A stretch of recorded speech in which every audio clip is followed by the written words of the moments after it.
பேரூர் வட்டக்கிளையின் தலைவர் குப்புராஜ். இந்த பேரூர் வட்டக்கிளையில் ஓய்வு பெற்ற ஓய்வூதியர்களின் கோரிக்கைகளை வலியுறுத்தி இன்றைய தினம் தமிழ்நாடு முழுவதுமே இந்த போராட்டத்தை நடத்திட்டு இருக்கிறோம். மருத்துவ காப்பீடு திட்ட பிரீமியம் தொகை 497 இருந்து 644 பண்ணிட்டாங்க. எங்களை கலந்து ஆலோசிக்காமையே கார்பரேட்டுகளுக்கு அதிகமான தொகையை உயர்த்தினதை கண்டிச்சு நாங்கள் இந்த ஆர்ப்பாட்டத்தை ஏற்பாடு பண்ணியிருக்கிறோம்.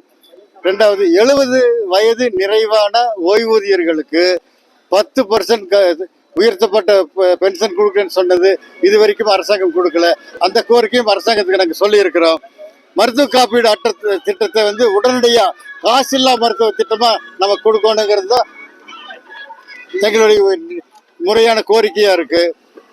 மருத்துவப்படி எங்களுக்கு கொடுக்கக்கூடிய மருத்துவப்படி 497 அதை 1000 ரூபாயை உயர்த்தி கொடுக்க வேண்டுங்கிறது தான் அரசாங்கத்துக்கிட்ட.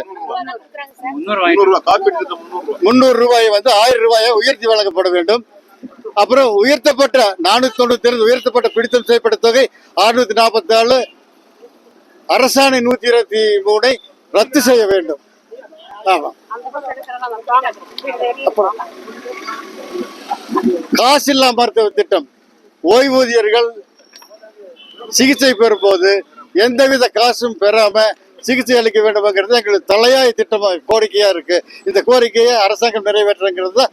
அதை தொடர்ந்து தான் இன்னைக்கு தமிழ்நாடு முழுவதுமே நாங்க இந்த ஆர்ப்பாட்டத்தை நடத்திட்டு இருக்கிறோம். அனைத்து துறை ஓய்வூதியர் சங்கம், தமிழ்நாடு அனைத்து துறை ஓய்வூதியர் சங்கம், அனைத்து துறைகள் இருக்கிற ஓய்வூதியர்களும் ஒன்று சேர்ந்து இன்றைய தினம் மிகப்பெரிய போராட்டத்தை முன்னெடுத்து இருக்கிறோம்.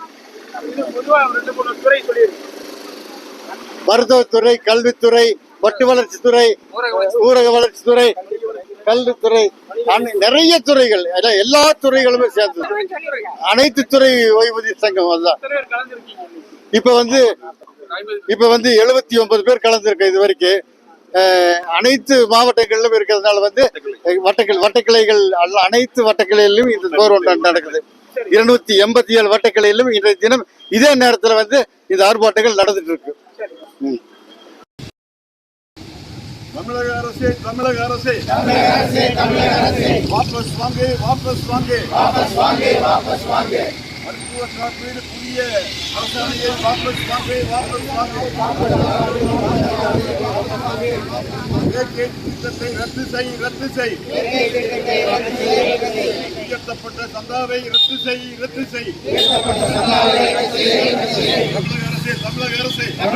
தமிழக அரசே புதிய மருத்துவ காப்பீடு எதற்காக? பழைய மருத்துவ திட்டத்தை அமுல்படுத்து திட்டத்தை ரத்து செய் உயர்த்தப்பட்ட சந்தாவை ரத்து செய்